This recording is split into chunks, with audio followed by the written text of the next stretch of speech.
E vamos começar com mais um episódio do ITH-Cast, o podcast da Faculdade de ITH. E hoje trouxemos aí um assunto que está em alta, está dando o que falar, são as canetas emagrecedoras. E vai ser um conteúdo muito bacana, voltado aí para você, nutricionista. Hoje a gente trouxe uma convidada de peso para falar sobre esse tema que está em alta.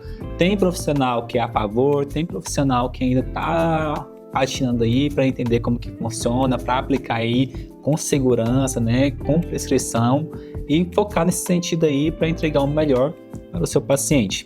Hoje trouxemos Roberta Oliveira, é nutricionista, com mais de 15 anos aí em atendimento, especialista em suplementação, é educadora de saúde, é palestrante, é psicoterapeuta em abordagem integrativa. Então quero dar a palavra aqui para ela se apresentar, falando um pouquinho aí sobre a vivência dela. É um prazer estar aqui com vocês. Falar sobre esse assunto é trazer luz a algo que está realmente bastante atual. Eu sou Roberta Oliveira, acredito na saúde integrativa, porque nós precisamos sempre criar entendimento de qual é o contexto. Eu chamo isso de nosso estado atual, que nos direcionará de uma maneira correta e bem pensada ao nosso estado desejado. E quando se fala a respeito do uso das canetas, das populares canetas emagrecedoras, nós precisamos entender alguns pontos, porque existem pilares não só do tratamento, mas também de indicação. Sim, porque por se tratar de uma medicação, embora seja realmente, indiscutivelmente, uma revolução nessa terapia de emagrecimento, ainda assim existe contraindicações, existem efeitos adversos e existem pessoas com as quais esses resultados não serão aplicados por simplesmente não fazerem parte do grupo que tem a indicação correta para o uso. Sim, exatamente. E uma coisa que é interessante é porque essas canetas, elas entraram agora, então tudo é um experimento, não tem uma comprovação científica a longo prazo. Acho que a gente vai vendo aí o desempenho dela, né, ao longo dos anos, para acompanhar também esses pacientes. Vocês vão precisar, estar utilizando ela a longo prazo, de uma forma contínua, ou vai ser por um período, né? Então é focar nisso. E é engraçado assim, para a gente entender um pouco. Agora, em agosto, saiu essas canetas brasileiras também, né, da AMS, também tem os princípios ativos ali. Eu queria que você falasse também qual que é a diferença, né, dessas canetas que já estão no mercado, também essas que entraram agora, tem alguma diferença? A gente sabe que tem a questão agora do preço, mas também tem a questão do tempo de uso dela, né? Então, por exemplo, algumas a gente pode utilizar mensal, outras semanal, né? E qual que é a diferença ali delas, do seu ponto de vista, assim, como nutricionista? Sim, são dois grandes grupos. A grande maioria está incluída no grupo 1, onde tem um receptor análogo ao GLP-1, que é o nosso hormônio produzido na estrutura do intestino. Sim. E o mais, entre aspas, sofisticado acima delas, que são dois receptores, né? Então, a ação, de uma maneira geral, é para fazer com que você tenha um período de saciedade prolongado, e a outra ação é que esse esvaziamento gástrico, de uma maneira mecânica, vai acontecendo de uma forma mais devagar. Então, não é só uma questão sensorial pelo estímulo do hormônio da saciedade, se trata pelo fato de que, efetivamente, essa comida vai demorar mais para sair do seu estômago. Agora, veja, existem esses grupos agora de liberação de patente, né, que foi feita uma produção aí pela indústria brasileira. Óbvio, para aumentar a parcela da população a qual terá acesso à medicação, eu acredito que, assim, muito embora exista realmente um apelo muito grande sobre todos os assuntos que levam à proposta, à promessa do emagrecimento, sim, é incrível pensar nos níveis de resultado financeiro mesmo que geram essas medicações, porque você muito bem disse, são medicações relativamente novas.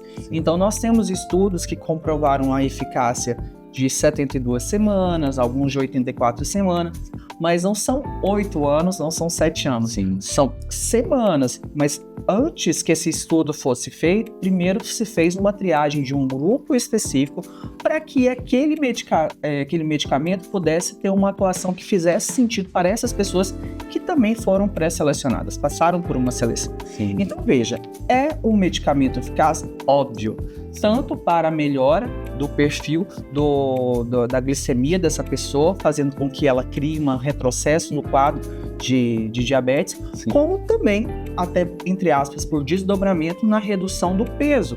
Então, hoje nós vivemos uma realidade populacional em que 20% das pessoas no mundo estão diagnosticadas em índice de obesidade. Sim. Se nós somarmos as pessoas que estão em um nível menor, uma pequena quantidade de peso superior ao que a sua saúde comportaria, que seria ali o grupo do sobrepeso, que não tem tantas implicações metabólicas, mas que está no caminho para que isso aconteça, nós temos uma parcela populacional que chega a 50%. Então, é muita gente. Então, todos os assuntos que te levam a crer que você terá um resultado positivo para recuperar o seu estado de eutrofia, que é uma composição corporal de controle de gordura, principalmente a visceral, é muito atrativa. Assim. Porém, nós precisamos criar aqui considerações. E eu, enquanto nutricionista, quero muito trazer essa abordagem, bem como a consciência médica pede, inclusive, hoje, a prescrição por receita dessa medicação. Sim, é muito importante, né? E, assim, pensando nesse lado do nutricionista, né? Tipo, a gente pensar, por exemplo, na pessoa. A pessoa ali fez o acompanhamento médico, tá seguindo certinho, mas também tem que levar em conta que tem outros profissionais que é importante que estão envolvidos. Tem ali o psicólogo, tem ali o profissional de educação física, tem o nutricionista, então envolve uma gama aí, né, para a pessoa, para o paciente ali, porque também tem que entender todo o comportamento, porque, por exemplo, vamos pensar um paciente que está com sobrepeso, tem obesidade, ou um paciente que tem diabetes, vai mudar toda uma rotina dele. Então ele também tem que trabalhar tipo, muito bem a questão tipo, de consciência dele, de conseguir chegar no resultado. Veja, a comida, ela é uma atividade que nós temos algumas vezes ao longo do dia. Todas as pessoas, de alguma maneira, estabeleceram também uma relação social e emocional com a comida. Sim. Então, a grande maioria das vezes, o aumento do peso está relacionado a uma má relação emocional de descarga para a comida.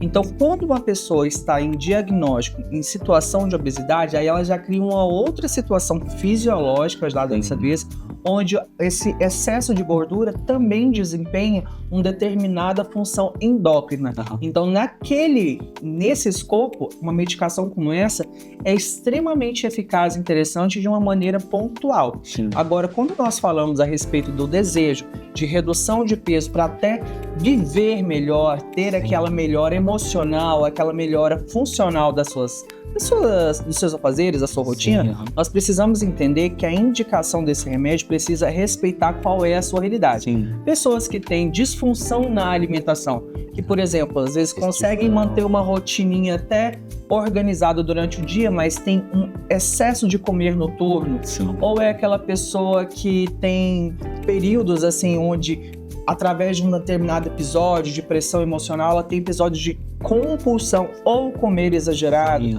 Essa pessoa, ela vai se beneficiar pouco ou nada desse tipo de medicamento. E aí, nesse caso, ela precisa ter ali uma abordagem terapêutica para poder criar a possibilidade que ela crie uma adesão à dieta. Porque, pessoal, independente se você faz uso de medicação, se você é uma pessoa que é esportista, seja qual for a sua realidade, o que cria ambiente de emagrecimento, o que cria condições fisiológicas de emagrecimento é a alimentação. Sim. Agora, para que essa pessoa tenha uma relação não só de qualidade no momento atual, durante o tratamento, mas a longo prazo para manter esses resultados, existem várias outras variáveis. Então, a atividade física ela vai melhorar a sua composição corporal, por consequência, vai melhorar também o seu estado mental, e também vai criar uma facilidade de manutenção de peso devido ao controle de consumo calórico. Tem outra coisa também, a gente tem que pensar na questão tipo, de mudança de hábito, mentalidade. A gente sabe que, por exemplo,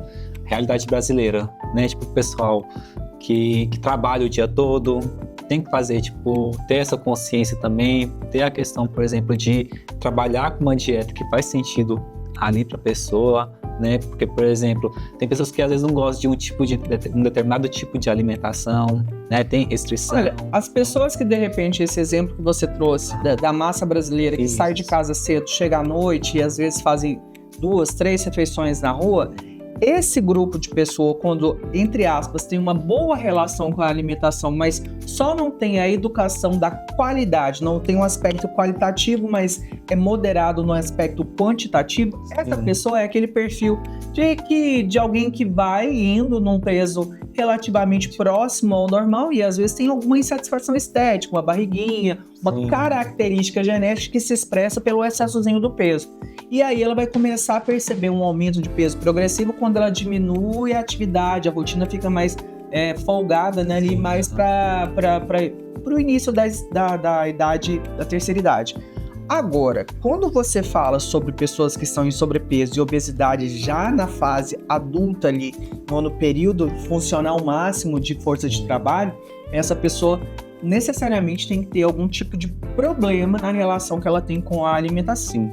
E aí, quando se trata também de estrutura de sociedade moderna, nós temos de entender que não se trata simplesmente ali de uma ânsia por comer muito. Se trata pelo fato de que existem facilidades e o tipo de alimento presente na rotina se tornou muito diferente. Então, hoje, uma pessoa que de repente quer, durante o dia, gastar menos dinheiro, ela vai acabar tendo acesso a alimentações prontas, com alto teor de açúcar, com alto teor de sal, com alto teor de gordura, que são exatamente as condições que a indústria alimentícia traz para deixar gostosinho e palatável ingredientes de baixa qualidade. Então, tudo que é muito salgado, muito gorduroso, muito crocante, muito doce, geralmente está empacotado e tem uma durabilidade de prateleira de muitos anos. Então, isso necessariamente vai criar em você não só o desejo de consumir até o final e criar este loop, como também uma difícil metabolização desse nutriente. Ainda tem a questão da questão de gatilhos, por exemplo.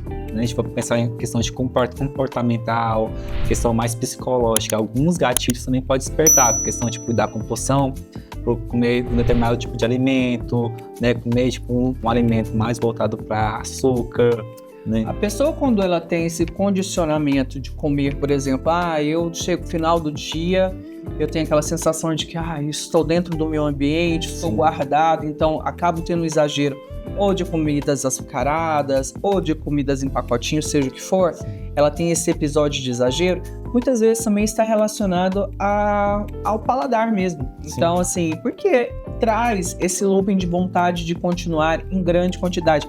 E carboidratos de matéria-prima simples, né, farináceos simples, eles são rapidamente metabolizados, então você tem uma sensação de saciedade muito demorada, diferente do que seria, por exemplo, de você chegar com muita fome em casa depois de um dia exaustivo, sentar-se e comer um grande pratão com arroz, se você gostar, ou só folhagem, com frango, com ovo. Então a proteína cria uma barreira ao exagero do consumo. E essa questão de gatilho que você trouxe, se trata de um fato de que existe condicionamento. Quando estamos falando sobre comer compulsivo, aí nós estamos falando sobre a não seletividade. Uma pessoa que tem um diagnóstico do transtorno alimentar, do comer compulsivo, ela pode tranquilamente pegar um liquidificador e misturar doce com sal, com gordura, com qualquer tipo de conteúdo que vai trazer só a sensação de volume, de colocar para dentro. Então, é muito importante também que não se faça esse tipo de confusão entre estou comendo de uma maneira indiscriminada, sem controle, e eu tenho, porque quando você se autodiagnostica, aí também é uma criação sem fim de neurose, sabe? A alimentação, ela tem que restringir demais. Exatamente. A alimentação, em tese, deveria ser algo prazeroso, de nutrição, de um momento de conciliação familiar, enfim, deveria ser simples. Mas, na realidade, ela é muitas vezes a válvula de escape de uma série de tensões e insatisfações que não se relacionam à comida, mas que acabam encontrando nela uma fórmula de dar vazão. Sim. E outra coisa importante é em relação, por exemplo, ao nutricionista, né?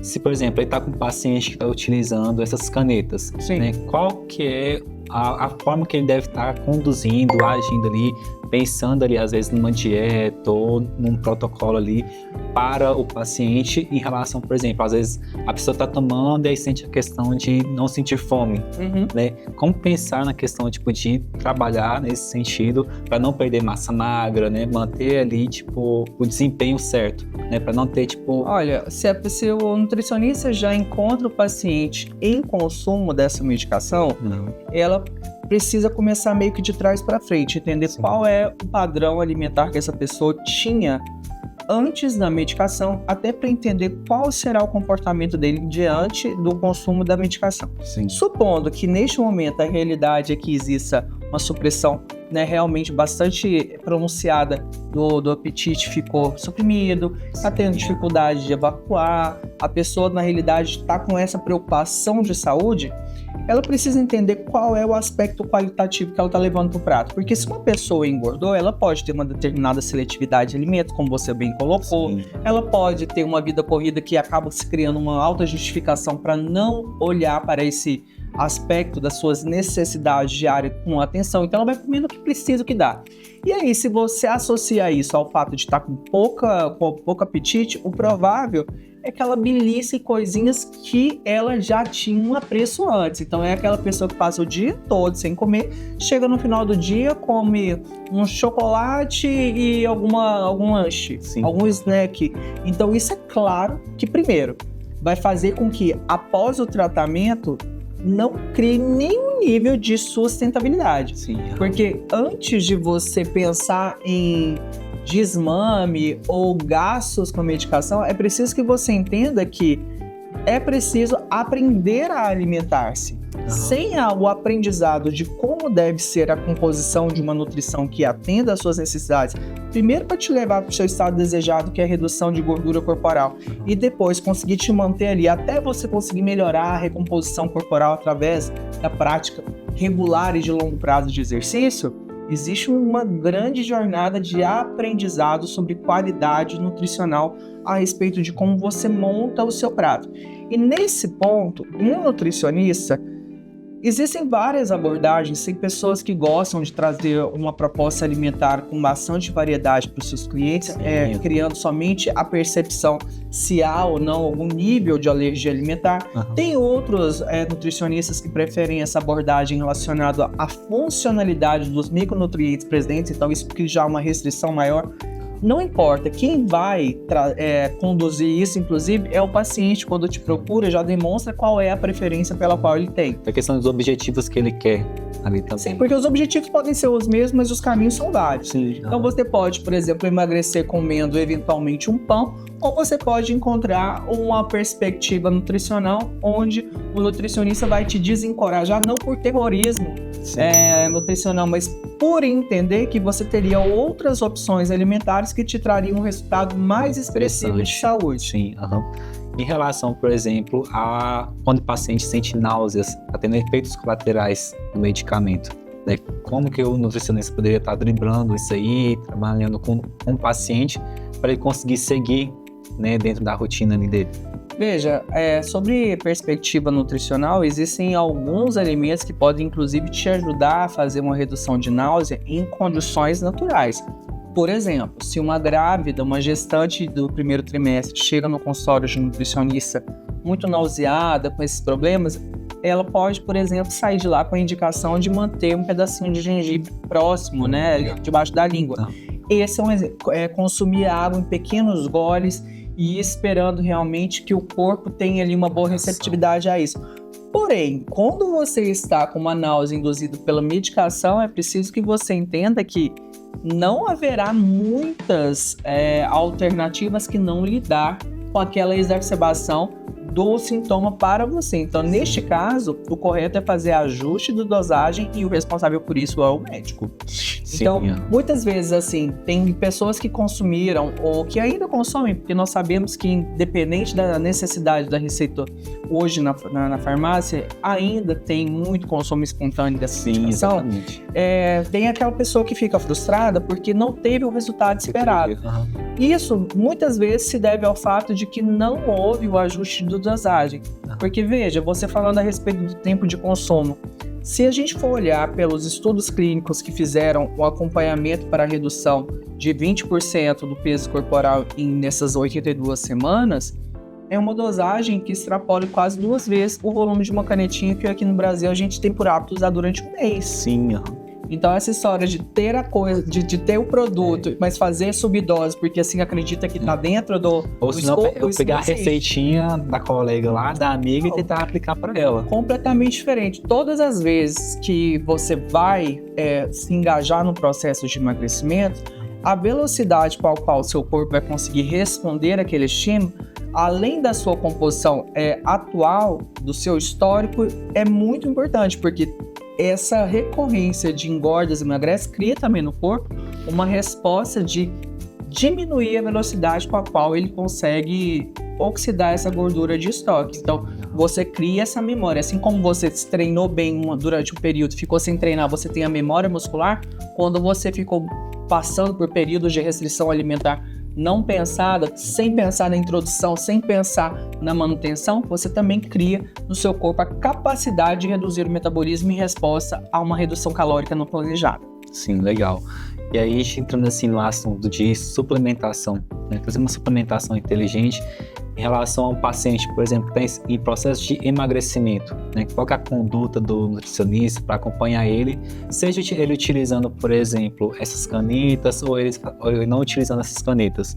A necessidade individual daquele indivíduo. Então, assim, primeiro, se uma pessoa está fazendo uso da medicação, conforme você acabou de comentar, está com uma dificuldade em apetite, nada impede que ela possa fazer uso, como por exemplo, de uma suplementação de proteína, como é o Whey Protein, ou outras opções, né? Mas a Whey Protein é a mais popular, para criar ali suporte no consumo de proteínas, ela conseguir bater esse nutriente diariamente, porque a proteína é sempre importante lembrar, porque todo mundo tem esse imaginário sobre a proteína. Proteína não emagrece ninguém, proteína é um nutriente construtor. E sim, ele também tem um efeito termogênico. Então, quando você come uma carne, parte daquela caloria que estava inserida naquele alimento será usado para fazer a digestão daquele alimento, que é diferente, por exemplo, de um peixe branco, que é diferente de um peixe gordo. Então, assim, cada alimento tem por si só uma certa termogênese. Então, ele também cria ali uma queima calórica aumentada. E aí a suplementação pode entrar para ajudar a pessoa a entrar dentro dessa normalidade de consumo para a sua individualidade. E existem alguns outros suplementos que podem ajudar bastante no melhor funcionamento físico de uma pessoa. Como, por exemplo, o Psyllium, que é uma fibra que você vai fazer uso, porque uma vez que você diminui o volume do consumo alimentar, pode ser também que acabe atrapalhando o trânsito intestinal, o consumo, mas assim, não há possibilidade de fazer uso de fibra sem fazer o uso de água de forma correta, porque, sim, ao contrário, vai te atrapalhar, né? Assim, vai criar obstipação. Sim, exatamente. É preciso movimentar o corpo, porque sem isso você também não vai criar compatibilidade. Exatamente. E aí existem os ômegas que vão ajudar você a ter um funcionamento neurológico melhor, vão te ajudar a oxidar, ser um antioxidante, né, mental, além do fato também de ajudar a parte de maleabilidade das suas vias circulatórias. Então, é profiláctico a longo prazo. E vários outros suplementos pensados na sua necessidade de micronutrientes, que é importantíssima. Sim. E alguns mais populares, como por exemplo a creatina, que vai te ajudar a manter uma resistência de força muscular. Mas existe também a sua particularidade. Se você é uma pessoa que é sedentária, talvez não vai fazer uma diferença, mas se você tiver ali uma regularidade de atividade física, pode ser mais útil. Creatina é engraçado, que há muito tempo ela foi condenada. Né? Ela era proibida, mas só no Brasil, assim. Sim, só realmente nos Estados Unidos, por exemplo, sempre foi muito popular. E aqui, acho que para justificar, criou-se um mito. Conceito aqui em cima dela. Porque nunca houve estudos que indicassem que ou causasse problema renal, mas mesmo assim havia esse imaginário coletivo de que você teria ali um problema renal se consumisse creatina, que obviamente já foi desmentido. Acho que podia uns 3 a 5 anos que foi trazendo essas comprovações, pegando as pesquisas aí for acontecendo, dos resultados, pra gente trazer também, tipo, os benefícios que ela traz. Exato. Né? Tirar essa desmistificação dela e mostrar os reais motivos, né? Os reais resultados que ela proporciona para o paciente, para a pessoa que exerce ali uma rotina de atividades físicas. Exato. Então, pessoal, vocês estão gostando aqui na nossa conversa? Eu gostaria que vocês também compartilhassem, deixem seu comentário aí. Se você tem alguma dúvida para perguntar para Roberta aqui, pode mandar nos comentários. Não esquece de se inscrever no nosso canal, ativar as notificações. Aqui no nosso canal a gente tem sempre atualizado aí conteúdos com foco em saúde e gestão. Se você gosta desse conteúdo aí, já deixa o seu joinha. A gente vai entrar também no assunto aqui sobre a questão da nutrição, focar na parte do intestino, como que funciona, né, a parte nutricional, a questão da regulamentação, né, da parte de alimentos. O que você tem a dizer assim, Roberta, sobre essa parte e tal? Quando nós falamos a respeito de intestino, nós estamos falando sobre a capacidade que o nosso organismo tem de absorver e assimilar micronutrientes, de assimilar macronutrientes também, e criar em você um bom ambiente de produção hormonal que vai criar bem-estar neurológico. Então, assim, de uma maneira em linhas retas e simplificadas, é isso. Sim. Então, se você está sempre consumindo alimentos que vão fazer com que a população bacteriana do seu intestino te desfavoreça, criando um cenário de letargia, de mal-estar, você estará jogando contra. Então, a primeira providência é criar um rastreamento daquilo que está acontecendo hoje na rotina da sua alimentação e eliminar. E trazer para a sua rotina, parece simples demais, mas é que a regularidade de várias coisas simples acaba se tornando realmente o que nos diferencia entre pessoas conscientes e pessoas que lidam somente com o acaso, que é o consumo correto de água, manter uma qualidade alimentar onde os ingredientes são in natura, em proporções corretas. Então, nós vamos consumir laticínios? Sim, mas não necessariamente precisamos de iogurtes ou queijos para criar uma boa população de bactérias no seu intestino. Nós podemos comer qualquer nível de fermentados. Sim. Então, para ativar a parte de probióticos, né? Exato. Pró e prebióticos. Sim. Então, eu vou falar de uma maneira muito simplificada para que se entenda o seguinte. Quando você coloca no seu organismo açúcares simples e refinados, você cria ali um substrato de alimentação para a proliferação de bactérias que não só nos incham, mas também criam uma certa letargia no seu corpo, atrapalhando o funcionamento normal do organismo. Quando, ao contrário, você traz alimentos fermentados, fibras solúveis e insolúveis que são de difícil digestibilidade, proteínas naturais, você traz, ao contrário, um povoamento, substrato de alimento para bactérias que vão criar melhor assimilação de nutrientes e produção hormonal. Sim. Então isso vai criar, obviamente, um cenário de saúde mais agudo. Então, como você pode criar esse manejo? Primeiro, retirando o que te prejudica, acrescentando bons alimentos de uma maneira progressiva, a longo prazo.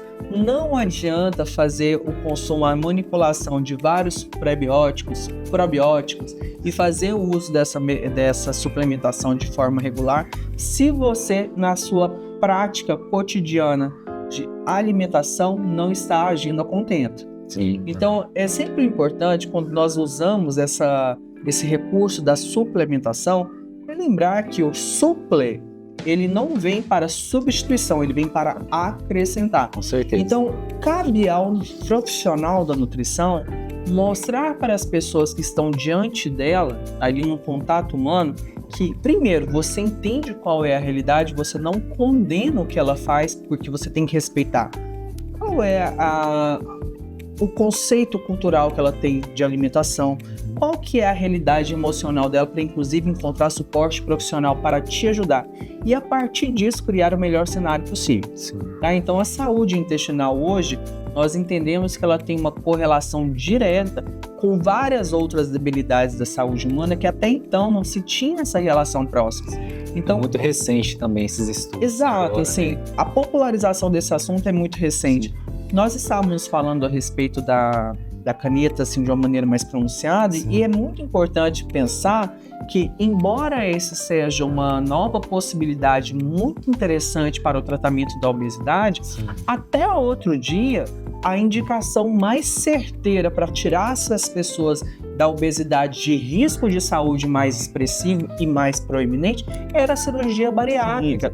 E para criar alternativas a essa intervenção, outras alternativas foram criadas, como o anel, que não era permanente, né? Era temporário, o balão intragástrico. Sim. Então, assim, várias alternativas também foram feitas para não criar uma situação tão invasiva. Sim. Agora, nós temos a possibilidade de uma medicação, nós temos recursos de suplementação, mas nada substitui o ajuste comportamental de uma rotina bem ajustada. Sim. Esse é o grande papel de um nutricionista, trazer a pessoa diante do que ela entende que é possível, falar o que ela não entende, sem misticismo. Nutrição não é misticismo. Sim. Nutrição não é ingredientes muito especiais e raros. É a regularidade de alguns hábitos simples. Lembrando, é claro, que cada situação, cada região vai ter a sua particularidade. Sim. Além, é claro, do acesso econômico, porque dentro de uma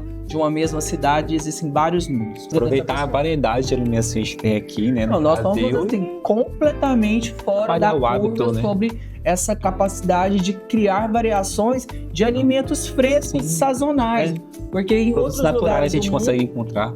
exatamente, em grande parte de lugares do mundo, você vai Sim. encontrar alimentos que aqui são frescos, só enlatados e aí... Processados, Exato. coisa. Sim. Legal, gente. É o seguinte, dia 28 de agosto, nós vamos ter um encontro especial com a Roberta aqui, do evento Nutri Inteligente, né? Ela vai estar participando com a gente, vai trazer aí o que está sendo tendência em nutrição clínica e esportiva e suplementação. Então a gente está deixando esse convite, a gente vai deixar aqui na descrição o link para vocês fazerem o cadastro, entrarem no nosso grupo VIP e participarem junto com a gente nesse evento online e gratuito. Vai acontecer dia 28 de agosto, às 19h30, aqui no canal do YouTube da Faculdade ITH. A gente finalizar essa conversa, Roberta, queria que você deixasse aí 3 dicas aí para as nutricionistas que estão querendo aprofundar o conhecimento, focar nessa parte mais clínica ou na parte esportiva, né? Você que já tem aí um tempo também de carreira, traz aí 3 dicas aí pro pessoal que quer entrar nessas áreas. Para você lidar com pessoas, você precisa gostar de escutar pessoas. Então, muito embora você tenha protocolos onde você vai aprender diferentes manejos, conforme foi dito aqui, existem diversos caminhos para chegar a um mesmo objetivo. Então, entenda qual é a realidade psíquica desse seu paciente para trazer a ele a melhor possibilidade, porque o que importa é aquilo que ele tem a adesão. E outra orientação é sempre ter ali o contorno das prescrições médicas. Por mais que um assunto esteja extremamente falado, de facilidade de alcance, as pessoas estão fazendo uso por conta própria, não ultrapasse os limites legais, éticos da nossa atuação. E o outro ponto é que você pode e deve agir como um agente de melhora comportamental, porque muitas vezes o que a pessoa precisa de você é uma orientação pensada na realidade dela. Nós hoje vivemos o oposto da falta de informação, nós vivemos o excesso de informação. Então, um paciente, por mais que ele tenha muitas diante dele, ele não tem nenhuma obrigação de saber selecionar aquilo que melhor se aplica para a realidade que ele vive. Então, seja você esse agente de saúde. E para finalizar aqui também, acho que o aprendizado é sempre contínuo, né? Nunca é demais. Com certeza. Então, é sempre estar pesquisando, correndo atrás, buscando aí o que tem de mais atual no mercado, né? Para se tornar um especialista, um profissional de referência. Então, Roberta, um agradecimento aqui por participar conosco desse quadro aqui no podcast. Foi muito bacana essa conversa e você é sempre bem-vindo aqui para participar conosco. Será uma alegria estender esse assunto para o dia 28 na nossa aula em sala fechada, porque um profissional da saúde tem uma única certeza: as tendências mudam, a medicação evolui e nós temos de estar preparados para lidar com a realidade atual. Seja bem-vindo. É isso aí, gente. Obrigado por participar com a gente. Ficou aqui até o final. Até a próxima. Tchau.